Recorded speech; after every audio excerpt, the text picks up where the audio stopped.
This week's Torah portion, we have something really special. So we get the Torah, but I want to focus on one verse in Nachmanides. It's almost as if Nachmanides knows that up until this point in Yitro and Mishpatim in the next Torah portions, it's all been this lovely romantic story, this great epic Iliad or Odyssey, and all of a sudden we're getting into a lot of laws, it becomes a burden. And it's almost as if Nachmanides knows this. And there's one verse where it says, V'aytem li sgula mikol ha'amim.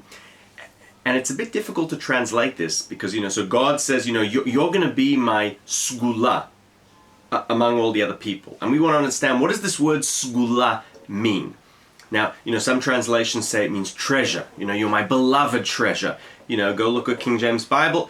But as we know, translation is interpretation. So I want to look at Nachmanides, and he tells us three things. In fact, he tells us, if you want to understand what it means to be a Jew, understand this verse. V'aytem li sgula. What does this mean? And there are three things he says. So this is the first thing, and this is, perhaps bad news, like I'm sort of giving my little, understanding of this, is that to be a sgula, and I think Nachmanides is spot on here, if I may. He says, what is the project of Jews in the Bible, the biblical Jew? It is to be differentiated, mevudal, from all the rest of the nations, right? The purpose of the Jew is to purposely be differentiated. Whether it's to understand dignity of difference, we're not going to go into that. But the point is, you are being outcast, you're being pushed aside, differentiated, and that is one interpretation of sgula. So perhaps this could mean that sgula is interpreted as differentiated. You are my differentiated people.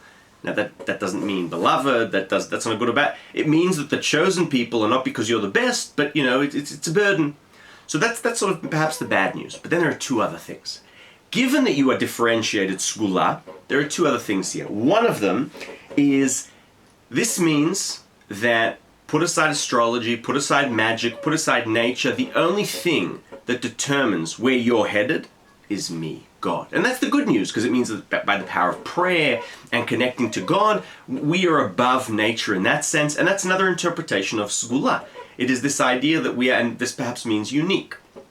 And then there's another thing, and here he goes Kabbalistic. He doesn't get into it, but he implies, he sort of sends you to an interpretation of his, or he alludes to interpretation talking about Abraham, that God bakol, that he was blessed with everything.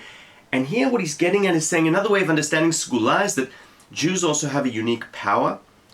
Unlike anyone else, you are able to unify the upper worlds. You are able to unify. You have this cosmic power that enables you, that the world needs you. And perhaps sgula means I need you, me, God, to unify upper worlds, to unify the divine and the natural world. Thoughts on what it means to be sgula, what it means to be a Jew.